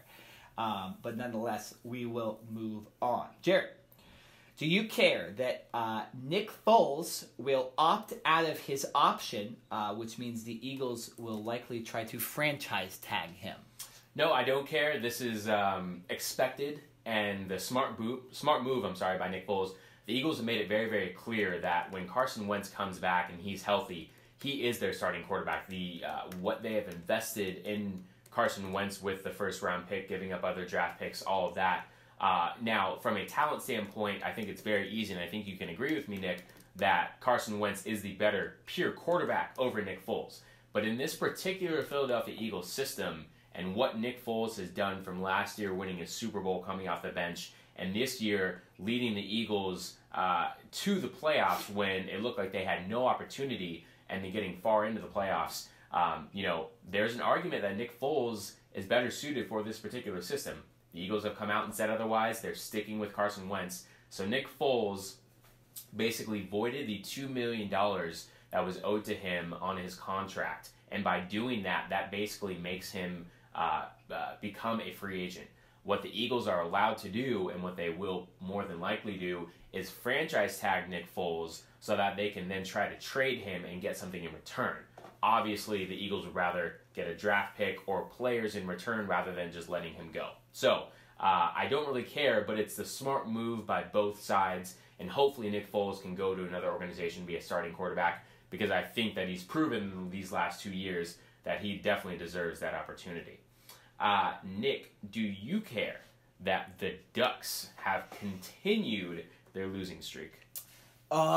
Yes, because although I am a lot more of a Los Angeles Kings fan, the Kings are in last place. And a lot of times when the Kings don't play well, I don't jump on the Ducks bandwagon, but I'm going to cheer for the SoCal team over most of the other NHL teams. And it's nice to have at least one of those teams in the playoffs, so you could potentially go to a game or a watch party. And I have a lot of friends that are Ducks fans. So it's not necessarily a good thing when both teams don't make the playoffs. That's what's looking like is going to happen right now, though, unfortunately. The Ducks have lost 5 games in a row, 17 out of their last 19, and listen to this, guys, the last 5 scores the Ducks have had in this 5-game current losing streak. These aren't in order, by the way, but it's 3-0, 4-1, 5-1, 6-1, and the kicker 9-3. And in that Give up 9 goals? They gave up 9 goals in 45 minutes of hockey. There's 60 minutes of the game. Wow. And it was 8-1 after the second period. That's pathetic. So it's just they're not even. And even last night's game where they lost 4-1 to the Montreal Canadiens, who are one of the worst teams in the league, by the way.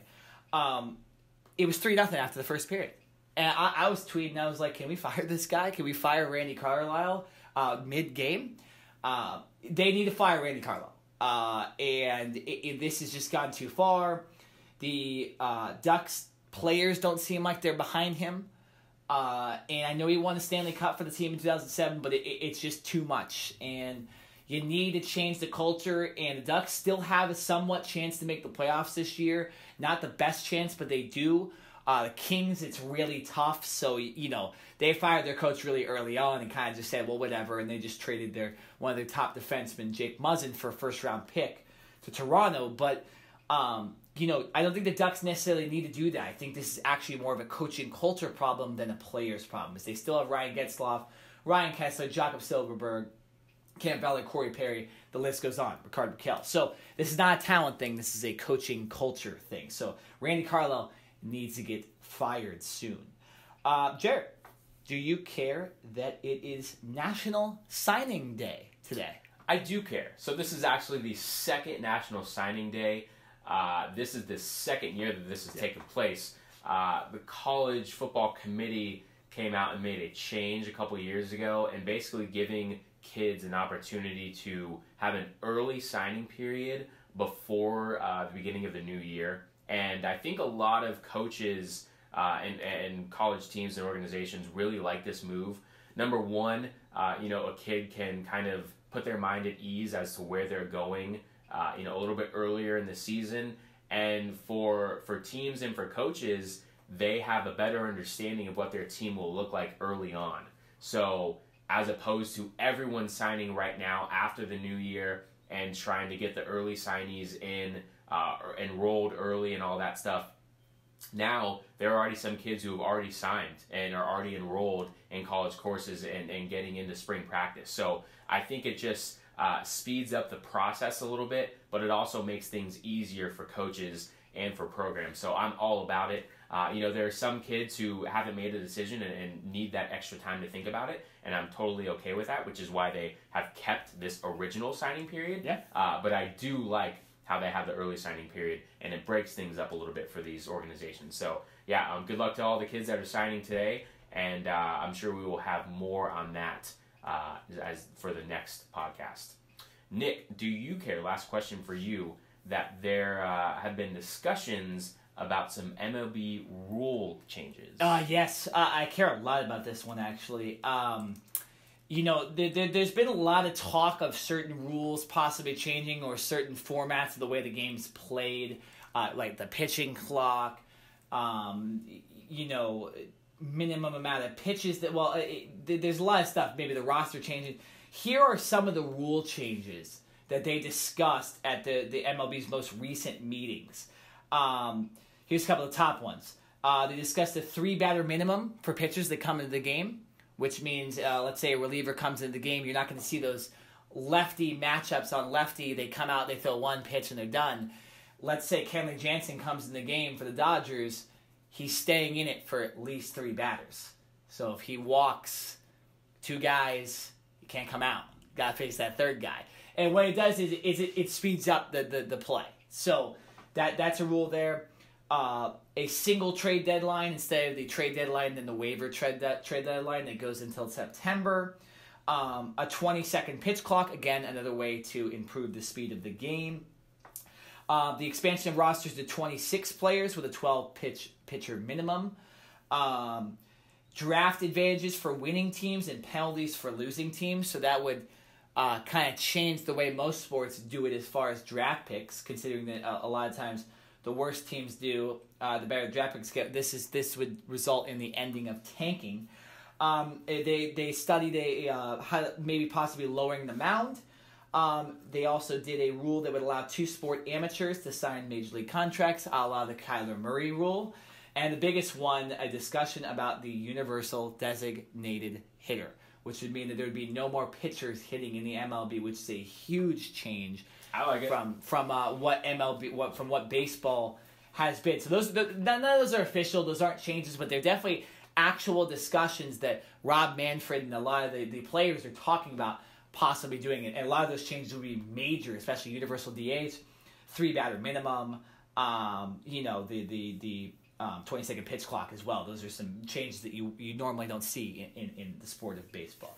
All right, Jared, last question of Do You Care? Sticking with the sport of baseball, do you care that Aaron Judge came out and said he would move positions if the Yankees went out and signed Bryce Harper? I don't care, but I think it's very interesting that Judge will come out and say this. Now, I don't know if he was saying this on his own, if management asked him to come out and say this to maybe help persuade Bryce Harper to think about coming to New York. I think it's interesting from this standpoint that since Judge has come up to the majors and throughout his early career, he's only played in right field. I think he's maybe had some light spot duty in center field, but mainly he's a right fielder, right? So if he says he were to switch positions, would he play another outfield position? Would he go into the infield as a first baseman? I mean, where would he go? Would he just strictly be a DH? Because obviously if Bryce Harper comes in, he's going to play right field. I would say he's a better right fielder than Aaron Judge. So a very interesting situation. Like I said, not sure if that's Aaron Judge is coming out on his own, or if that's management potentially saying, hey, we need a little bit more juice. We're getting down to the wire. Spring training's about to start, and we have an opportunity to bring in Bryce Harper. We need one of our main guys to come out and kind of persuade Bryce Harper a little bit. So interesting, but until I see an actual move and until I see Bryce Harper and Manny Machado sign and in a uniform with a team, I'm not believing anything, because these signings should have happened weeks ago and even probably a month or two ago, and we are less than 2 weeks from the start of spring training, and both of those players are still unsigned. I don't get it. Yeah, no, it's very interesting. It just heats up the offseason discussion. Remember, if you're still wondering why Manny Machado and Bryce Harper might still not be signed, like I mentioned last week, JD Martinez, who was one of the best players in baseball last year, signed with the Red Sox in late February, and we are still in early February. So not totally out of character. These guys haven't signed yet, and these discussions continue. But I would expect at least in the next month, I know I keep saying that, but at least in the next month for one of those guys to sign. All right, moving on, the final segment of the day. We're coming back with our NBA All-Star Game kind of special segment. We're going to be predicting, who wins the slam dunk contest, who wins the three-point contest, and we're also going to do, the main part of this, is we're going to draft our own rosters. Jared is going to be LeBron James. I'm going to be Giannis. Doesn't necessarily matter because we're choosing our own rosters anyways, but we might factor in some interesting matchups as well based on which guy we are, too. So that's coming up next on the Cover 2 podcast here on Facebook Live and YouTube. CC, the first pick in the NBA All-Star Draft should be blank. Oh, I'm doing this just like a pickup game.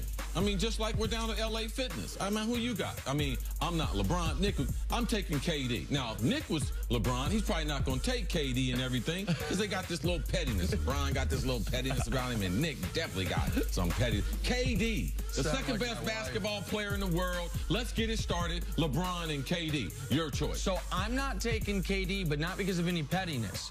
Just because some politics. You know who I think LeBron James should select?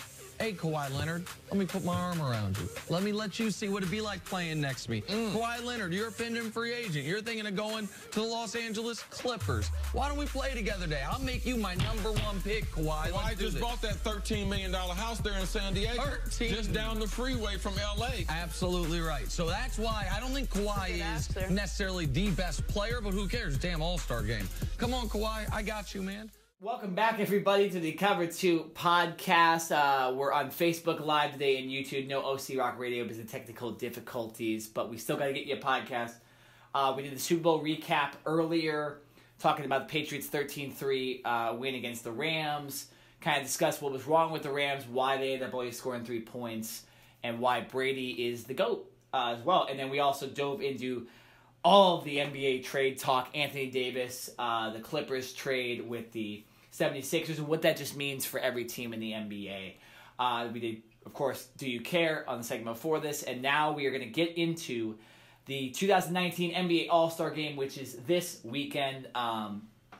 We're recording on a Wednesday, obviously, so we are the festivities kind of start tomorrow, Thursday, with the NBA All-Star Game draft between Giannis and LeBron, the first time the NBA will ever do this. And so we're going to do our own draft. He's going to be LeBron. I'm going to be Giannis. And we're going to pick our own teams and see what we can come up with and kind of give you guys a reason to look forward to what possibly could happen tomorrow with Giannis and LeBron. Fun. Real quick, though, before we want to go through all the festivities, there are 4 events we want to predict really quick. And when I mean quick, I mean really quick. So we'll start with the Rising Stars Challenge. Jared, this is the essentially what they used to call the rookie-sophomore game. Who do you think kind of shows out? Who makes the biggest impression on this game? So this one is always interesting because every year, this is probably one of the most different, I'm sorry, not different, but you always have a different mix of players, and it's not like it's three-point contest where you know Steph is going to be in there, you know Clay's going to be in there. It's not like the dunk contest or even the All-Star Game where you can kind of pinpoint players that are going to be in for this. This one is kind of different every year. So you've got, we're talking about the skills competition here. No, the Rising Stars. Oh, the Rising Stars. Yeah, I'm sorry. Yeah. Where do I have? We can look at the skills challenge if you want. No. I think I'm sorry. I just want to make sure that I have there the right. It is, Team USA. Yeah, Team USA. Lonzo's not playing. Okay, right, because he's injured.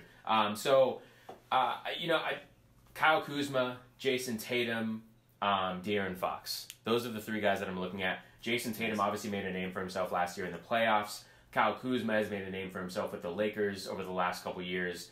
And De'Aaron Fox with Sacramento, he doesn't get enough recognition because he plays in Sacramento and because that team isn't necessarily good and they haven't been good for a while, even though they've had multiple high draft picks and he was one of them. But really, De'Aaron Fox is a rising star, just like this says. And I think he could be one of the elite point guards and just guards in general in the next 2 to 3 years in the NBA. So I'm really excited to see Kuzma and Tatum, but I would actually put De'Aaron Fox as my number 1 guy in this Rising Stars. Nice. I'm going to go with a little wild card here. Trae Young of Team USA. Really? He's shown a lot of spectacular moves. I know De'Aaron Fox has as well, and other players, but Trae Young, I'm going to be interested. He's going to throw some crazy lobs, maybe some between-the-legs passes. He also can shoot from very deep in 3. We saw that at Oklahoma last year, so that is very interesting. Also, you have DeAndre Ayton, who's a freak of nature with the Phoenix Suns. I have him smashing some huge dunks in this game. And Marvin Bagley III, a guy here from local Southern California, I expect him to show out too. He's improved since being drafted by the Sacramento Kings this year. So that's for that. Like we mentioned, Lonzo Ball is in the game, but he's not going to play. All right, moving on to the skills challenge. We got Mike Conley Jr., Luka Doncic, De'Aaron Fox, Nikola Jokic, Kyle Kuzma, Jason Tatum, Nikola Vucevic, and Trae Young. I'll give my prediction first. Who wins? I'm going to go with a double dip. Trae Young wins the skills challenge as well. Yeah. I think the guy can do it. I think he's going to want to win because a lot of people were kind of against him getting drafted so high. So I got him showing out and essentially being the MVP of the rookie-sophomore game and then winning the skills challenge. So real quick before we move on, I give you your pick. The head coaches of the rookie-sophomore game are Kyrie Irving for the U.S. and Dirk Nowitzki for the world team. So that's interesting. But yeah, I'm going to go with Trae Young for the skills challenge. Okay. All right. I'm actually going to double dip as well. I'm going De'Aaron Fox. Okay. I think this kid, like I said, I think he's special. I wish that this Sacramento Kings team was on TV more. Now, I'm a diehard Lakers fan, so I'm not a fan of the Kings at all. But De'Aaron Fox, I'm a huge fan of. The Lakers are behind the Kings. I wish he got more recognition, and more viewership on a national level than he does, more consistently at least. So from his ball handling, I think his jump shot is greatly improved from college. And he's basically an all-around point guard, in my opinion, a guy that can lead his team. in the skills challenge, I think he's going to light it up. Extremely fast, too, which helps. I think he's one of the with the ball in his hands, I think he's one of the fastest players in the NBA. All right, I think actually this is not going to, well, no, we'll do this. But 3-point contest next, although this might steal the show, this event. I'll list the guys. There's a lot. There's 10 guys in it. You got Devin Booker, Steph Curry, Seth Curry, Danny Green, Joe Harris of the Brooklyn Nets, Buddy Hield, Damian Lillard, Chris Middleton, Dirk Nowitzki, and the hometown guy Kemba Walker. Technically, the Curry brothers are also hometown guys here in North Carolina, the game being played in Charlotte. Jared, who wins the 3-point contest? How can you go against Steph Curry? Steph Curry, not Steph. Well, what was the name? Steph. Okay. Steph. You should have said Stephen. I know. I kind of combined them there for a minute. How can you go against Steph? I mean, I don't know. Like, you have Klay Thompson's not in here, right? So if Klay Thompson were in here, I would probably give it to him because I think just the rhythm that he gets in, I think, is a little better. He's a little bit longer, and he doesn't exert as much energy in his shot. But when Steph gets going, I think he's literally just unstoppable. He can shoot it from everywhere. The corner three is probably the easiest three to make in this game. But with his range and his shooting, I'm going with Steph, man. I'm going with the veteran, and you may say a younger guy. Yeah. You may throw a curveball and say Dirk, but I'm going with Steph, man. I can't go against him. There's 2 reasons Steph Curry could lose this. One, his brother beats him, Seth Curry. He's never had to compete against his brother in a real NBA competition like this. That would be awesome. Again, they're both from the same area. They're both hometown guys, and I think the crowd might get behind Seth too. I'm actually gonna go with the big guy, Dirk. Really? Yeah. It's his last All-Star game, more than likely, unless he's announced he's gonna retire, which I kind of forgot. But it's his last. He's in for a reason. Not that you can't be in the 3-point contest, not being in the All-Star game, but I think this is probably his last All-Star weekend. So I'm gonna go with Big D, Dirk Nowitzki, with the win. Again, I think the crowd will get behind them, and I can't remember Dirk ever being in this competition either. So maybe the newcomer gets in it and is just able to win the whole thing. One for the old guy. Yeah. All right, let's go to the slam dunk contest. You have a lot of newcomers / nobodies in this thing, like we've kind of seen the last couple of years. Hamidou Diallo from the Oklahoma City Thunder at 6'5". John Collins from the Atlanta Hawks, 6'10". Miles Bridges, draft pick this year, 6'7" from the Charlotte Hornets, and then Dennis Smith Jr., who's the only guy that was in it before. So, Jared, who's your pick for the slam dunk contest in this contest? I'm going Smith Jr., and this one to me is easy. I think Smith Jr. has the most athleticism out of any of these guys.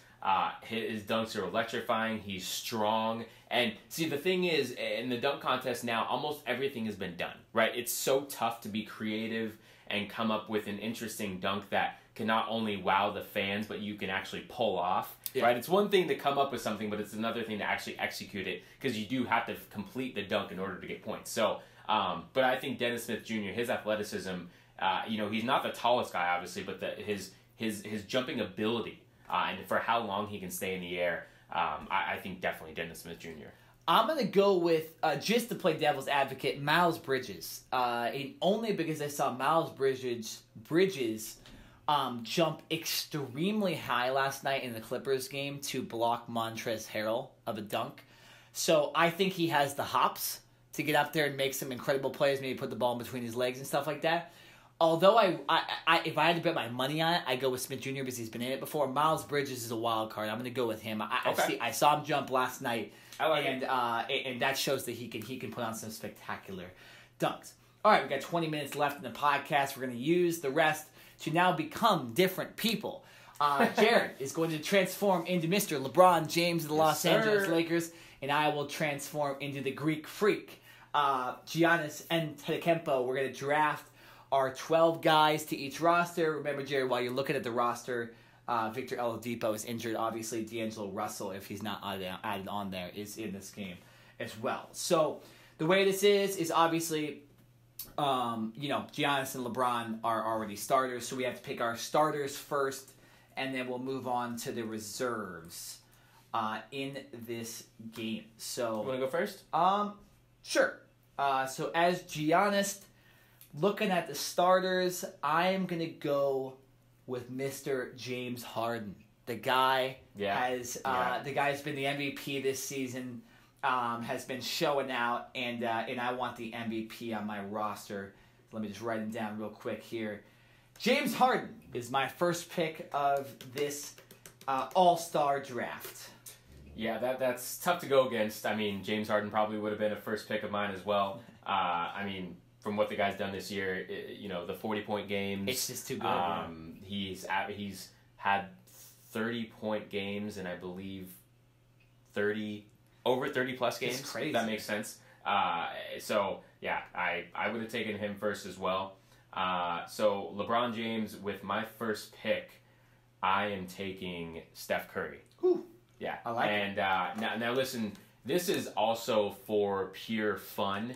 And this isn't necessarily building the best lineup to win a championship. Yeah, no For way. me, this is building a lineup that I would throw out there that would say, this is backyard basketball or street ball, and I want you guys to go up and chuck threes from half court and do crazy dunks and all this stuff. So just so you guys know, this isn't about building the best team to win a championship. This is just all purely for fun. Yeah. Okay, so for my next pick, I gotta do it. Kevin Durant. Gotta steal Kevin Durant. So no Warriors, at least in the starting ranks, on the same team yet. So we'll see which Warrior teams up with Klay Thompson in this game, who we'll draft a little bit later. But so I'm gonna go KD, joining the Greek Freak and joining his former teammate James Harden in this game. All right. I am going Paul George. Okay. Paul George has had an amazing year, and even though it was pretty shocking that he ended up staying in OKC and didn't come to LA, he's proving that he has some real camaraderie with that city, with Russell Westbrook and those other players. I think he's had an outstanding year. He's in the MVP discussion for me.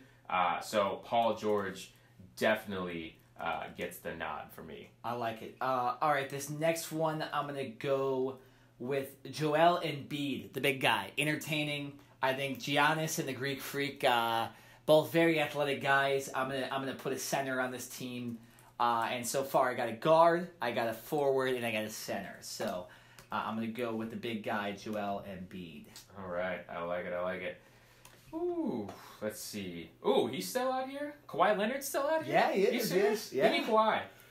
I mean, listen, now Kawhi is not necessarily the flashy type of guy that's going to, do crazy dunks, and he's literally just an all-around five-tool player, right? He plays, obviously, one of the best defenders in the league. He can shoot the three, he can shoot the mid-range, he can drive on you, he can jump stop, he can dunk. I mean, he does everything well. He's just not a flashy guy. So in this sense, he's not going to sit here and necessarily wow you. Yeah. He's just a solid guy.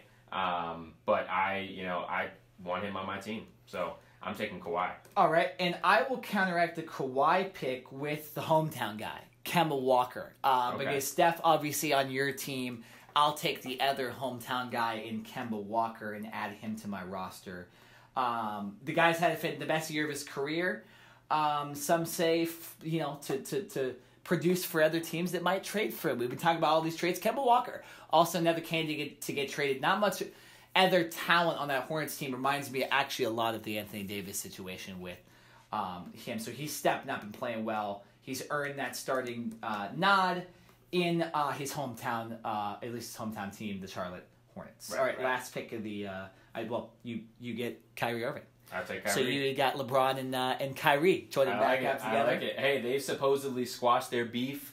They're friends. Kyrie, there are potential rumors that if he does leave Boston, maybe he would want to come back and play with LeBron and say, hey, let's give this another shot. Very interesting. But at least for this All-Star game, they're getting paired together. All right, I'll let you get the first pick of the reserves since I got the first pick of the starters. So go ahead and get your guy. I'm taking Anthony Davis. Oh, I love it. If Anthony Davis is not going to be on the Lakers, For the rest of this year, I want to see them together in an All-Star game. I wanted to give you that first pick because I wanted you to pick him, too. It's got to happen. The Unibrows got to play with LeBron. And potentially Kyrie, and you kind of form the Lakers team next year, potentially, what people have been talking about. Yeah. I'm going to go with an interesting one here. I'm going to pick Russell Westbrook because him and Embiid have had a lot of beef. So I'm putting them on the same team. Okay. Russ every year has to play with a guy he hates. So all right. he now has to play with Kevin Durant and Joel Embiid on this same team. So that should be very interesting. He's also former teammate James Harden, so some familiarity there. All right. But it's more about the Embiid. I think the Durant thing is kind of squashed since Durant's gone over and won a bunch of championships. He doesn't like Embiid, and they almost fight every game. Okay. So all right. Let's put them on the same team there. I hear you. I'm taking Klay Thompson. I'm taking the sharpshooter. Him and Steph together. Put them on the court and say, I don't want you guys doing anything but shooting threes. Yeah, right? Exactly. This is Mike D'Antoni. If you drive to the basket, I'm taking you out of the game. No, 100%. This is nothing but shoot threes. So Klay Thompson, join the team. All right. Let's see who I could go with. I'm gonna go with Damian Lillard with this next pick. So we picked all West guys so far. Not that that matters. I like it. Lillard's a great guard. I want to try to not sign too many guards to this team, but I'm gonna go with Dame. All right, I like it. I'm going Blake Griffin.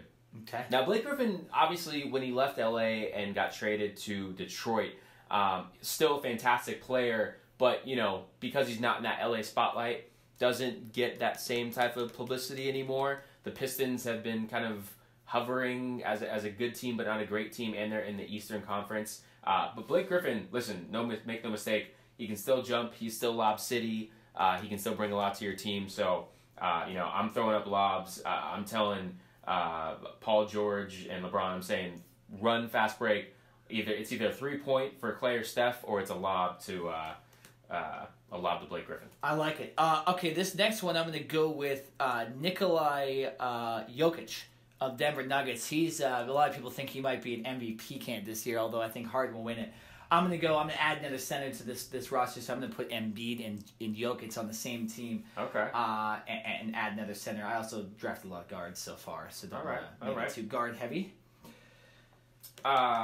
Question, is Ben Simmons still available? Yes, he is. Yeah. I'm taking Ben Simmons. Now, Ben Simmons is not the sharpshooter, so I'm going a little away from what I've been, what I've been kind of building on this team. But he is the Magic Johnson of this era. I mean, the guy throws no-look passes.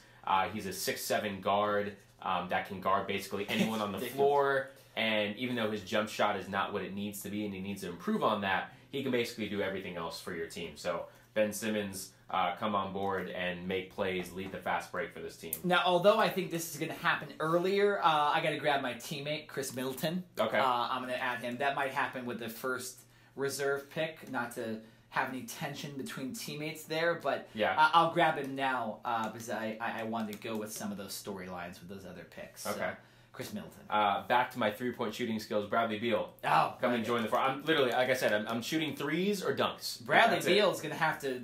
He's going to. I mean, you heard about John Wall, right? John Wall out for another year, so Bradley Beal's going to be the headliner in Washington for time for him to step or up, somebody else, depending on what happens. All right, I'll go with the guy that Toronto tried to trade, Kyle Lowry, with my next pick. Kyle Lowry. He's had a great year. This is not a playoff game, so it'll be okay to put him in the game. Oh. Sorry. Oh. But, yeah. All right. So I'm taking away from Kawhi, too, who's point guard of that team. I hear you. You have Karl Anthony Towns, is that correct? I do not. No, you can take He's him available? Yeah. Give me Karl Anthony Towns. Give me the cat. All right. Any reason for cat? I mean, listen, not a lot of people really talked about him. He's kind of been... Now, Minnesota's had a very down year, but let's not forget, what he does for this team and what he can do as a skill set. 7-footer that shoots the three fluidly. That doesn't come around every day. Now, Anthony Davis, I can think of, Dirk Nowitzki, but there's not a whole lot of guys that have his skill set. And like I said, because Minnesota is not playing well, he's not getting maybe the recognition that he deserves. And granted, he hasn't had his best year either, but he definitely deserves to be an all-star. And if I can have a guy that can stretch the floor on my team, give me Karl Towns all day. Gotcha. I'm going to counteract your Karl Anthony Towns pick with another recent draft pick, D'Angelo Russell. Okay. First-time All-Star. A lot of people yeah. saying, why'd the Lakers trade him? Well, because they got LeBron. That's why they traded him. So, I'm not going to let him play with LeBron ever in his career, even in the All-Star game. So D'Angelo Russell goes to the Team Giannis. All right, I hear you. I'm taking Dwayne Wade next. Oh, I like, yeah. I mean, Dwayne and LeBron, the history that they have, those guys are so close together, even though they're not playing on the same team anymore. Dirk Nowitzki and Dwayne Wade basically got added in to this All-Star game at the last minute. Both players more than likely going to retire at the end of the year, and it was kind of like a complimentary, let's have a nice send-off for you guys. Obviously, they can still play. And so Dwayne Wade, I'm pairing him with LeBron, and they can have a nice weekend together, a nice night. There you go. I really hope Wade gets picked last in real life. I think that'd be real funny for the storyline. Wade probably is the worst player in this game. So nice. I really hope that he talks to Giannis and says, as long as you don't pick Wade, I'll pick him last. All right. I really hope I'm sure they have some type of bet like that going on. It looks like, I'm trying to count the rosters we have right here. I think LaMarcus Aldridge is still available. And Nikola Vucevic. So I'm gonna go with LA, LaMarcus Aldridge. Okay. All right. I don't know. I really don't know how good of a year Vucevic has had. First time All-Star USC guy, but I'm gonna go with a guy I know. I'm taking Nikola. There you go. All right, so let's just recite your All-Star roster real quick. All right, so my starting five is obviously LeBron, the captain. I've got Steph as my point, Paul George, Kawhi Leonard, and Kyrie Irving. So a very small lineup. LeBron's going to play the five, the actual center position, but in this game, there is no center. These guys are going to get up and down, run the court. Like I said, I want guys shooting threes, and I want alley-oops and dunks. I don't want to see any two-pointers, any mid-range jump shots. All that stuff is boring. You can play defense if you want to, but I want cherry picking, and I want some up and down excitement. So that's my starting five. Yeah, my starting five is Kemba Walker, hometown guy. He's going to combine in the backcourt with James Harden. That should be nice to watch. And then we're going to combine Giannis, Antetokounmpo, and Kevin Durant as forwards, and Joel Embiid finishing off as center. So I got a very, very short team that turns into one of the lengthiest and tallest starting lineups in the NBA. My backups, storyline purposes with Embiid, I got Russell Westbrook. I also add Damian Lillard, Nikola Jokic, Giannis' teammate Chris Middleton, Kyle Lowry of the Toronto Raptors, D'Angelo Russell. I also have Dirk and LaMarcus Aldridge. Well, I think mine is way better than yours. Anthony Davis, who really would probably be an all-star starter. He has an injured thumb right now, and he's missed the last 10 games, I believe, for the Pelicans. But that's not the reason you drafted him, right? You drafted him because you want LeBron. Well, we want to see LeBron and Anthony Davis play. Right. It has to happen. We saw also, if you remember, one of the reasons I wanted you to pick him too, if you remember the MLB All-Star game, Manny Machado, Matt Kemp got a double in the game, and there was rumors that Manny Machado had been traded to the Dodgers during the game. Oh, okay. So I'm hoping that maybe during this All-Star game, there's all those rumors happen. That happens. I really do hope that happens. I like it. So to round out my lineup, I've got Klay Thompson, a sharpshooter, Bradley Beal, a sharpshooter, Ben Simmons, the do-it-all point guard that's 6'7". He's going to be leading the charge off the bench. Blake Griffin, just throw up lobs to him all day. Karl Anthony Towns, he can shoot the three as well, as long as being a big man down low. Dwayne Wade, like I mentioned, to pair with LeBron again. I mean, LeBron and AD, and then LeBron and Dwayne Wade. Doesn't get much better than that. And then Nikolai Vucevic as my rounded out guy. He'll get a couple minutes, but probably not a whole lot. Yeah, those Orlando fans aren't gonna. They're not gonna. It's not gonna be a big Orlando contingent in North Carolina. I don't think so. Sorry, guys. I don't think so either. All right, we got about 5 minutes left of the podcast. Let's do our final thoughts. Jared, you got one for today? So final thought. Obviously, NFL season has wrapped up, and we're now getting into the off season. Listen, as much of a football fan as I am, and I actually love watching the games. I almost feel like I should be like a GM or something, or a scout, because I love this off season. I love the scouting combine and having to go out and grade all these college players coming in. This year is the most underclassmen that have declared for the NFL draft since the NFL draft started, which basically means that guys are understanding that if they're good enough to go into the NFL and make money, they're not risking getting injured and staying for their senior year in college. So, and it also just shows the amount of talent that these underclassmen have. Now, I'm not throwing any shade at these seniors, because obviously if you choose to stay, for your 4 years in college, graduate and all that stuff, that's fantastic. But the amount of underclassmen that are coming out, I think is really, really telling. And so I'm really looking forward to the scouting combine, watching all the pro days, and then when we get to, I believe it's the end of April, when we get to that NFL draft, where I'm sure we're going to have a watch party, and we will definitely have an NFL draft show coming up for you guys in the next month or two. I can echo you on that. My team's got the first pick in the draft. So obviously all this stuff's very interesting. It will be very interesting to see what the Cardinals do. Like we're mentioning, we're not going to be talking about NFL storylines as far as the season goes, because it's over. If something comes up, Le'Veon signs, something like that, we'll get into all that. We'll discuss all that. I wanted to put a bow kind of on this Super Bowl to end the show. Looking at these teams next year, because obviously you have Tom Brady saying he's not going to retire. That's something that came out of the Super Bowl weekend, and said absolutely he's coming back next year. So that's why I kind of mentioned that the Patriots would be automatically my favorites, at least in the AFC, to get to the Super Bowl, just because Tom Brady's come back. And I'm kind of sick of not picking him and then never picking the Patriots to be in the Super Bowl. So that's kind of a joke. We'll analyze, obviously, the full rosters and see what we're really thinking. But this Rams team is interesting because it looked like they were, when they constructed the roster this year, it looked like a Super Bowl team. Stacked with stars. You had Aaron Donald, Ndamukong Suh, Marcus Peters, Aqib Talib, all these guys they grabbed. And then on offense, you had Todd Gurley. They added Brandon Cooks, Robert Woods, a fantastic offensive line. Well, the thing is, they win the Super Bowl, and those guys didn't perform. Defense they performed, but they didn't perform astoundingly, because they did let 13 points. And you look at it, the Rams more than likely are going to lose Sue.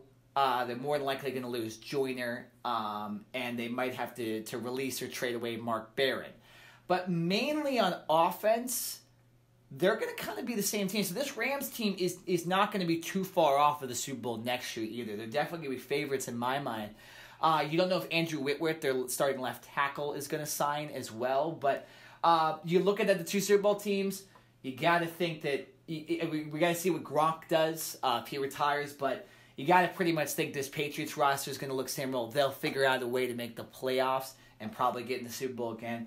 And the Rams, they're not far off. McVay's going to be looking for wins.